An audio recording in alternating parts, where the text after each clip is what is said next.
Nag-operasyon natin kaninang umaga. Positive naman sir yung nagawa nating anti-illegal drugs sa operation kaninang madaling araw at ito nga nakakumpiska tayo ng more or less 300 grams of alleged shabu sir. 300 grams, so abot sa 2 milyon po sir.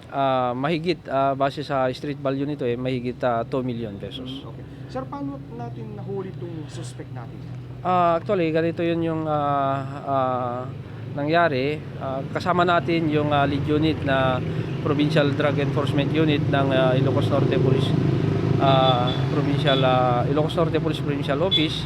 At initially ay nagkaroon ng transaksyon itong suspect at saka yung police asset natin.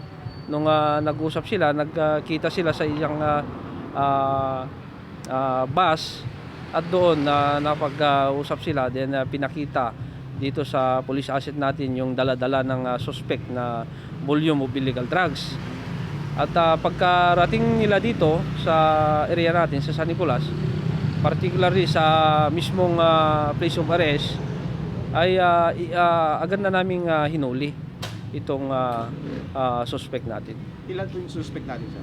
Isa lang po yung suspect na nahuli sir. Yung suspect po, sir, ano po yung record niya sa Philippine National Police? Itong suspect natin sir is from Dingras, Ilocos Norte, and according to the records ng Dingras ay listed siya as street level individual. But itong volume na nakuha natin sa kanya is high impact operation, so we considered him as HBI. And sa barangay Ruot Dingras siya nakatira, but he temporarily may bahay siya dito sa barangay 13 sa Nicolas, Ilocos Norte. So wala din siyang decoratory record itong suspect ko natin? Wala naman yung ano lang siya talaga, listed siya as street level individual at drug surrenderer ng Dingras, Ilocos Norte. So street level individual. Anong trabaho niya, sir? Base sa information is isa po siyang welder. Sa itong ganitong volume po yung nahuli natin na or nakupiska natin na droga. So consider ba na big time drug poser na po siya? So sabi ko nga kanina, umabot kasi ng 300 grams yung nakuha ay we considered him as a high value individual. Kaano na siya katagal, sir, na minumonitor po ng Drug Enforcement Unit natin? Base sa PDEO, INPPO ay mahigit 2 buwan nang minomonitor yung movement ito. Kaano kalawak, sir, yung sinusupply ng droga yung sa Ilocos Norte? Accordingly sa kanilang information ay talagang dito sa Dingras talaga siya nagbabagsak at saka mga kalapit na bayan siguro ang binabagsakan. So welder siya, sir, so ibig sabihin may contact sa ibang probinsya? Parang ganun. Okay.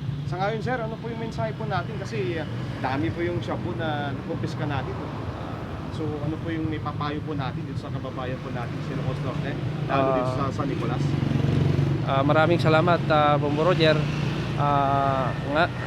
Lalong paigtingin po natin yung kampanya natin laban sa illegal drugs kasi medyo alarming itong mga nakukuha natin kasi lumalaki yung mga volume na nakukonfiscate natin. So yung collaboration namin sa community ay lalo pa naming paigtingin para tuloy-tuloy yung pag-gather namin ng information at malabanan natin yung paglaganap ng ganitong aktibidad, Bombo Roger.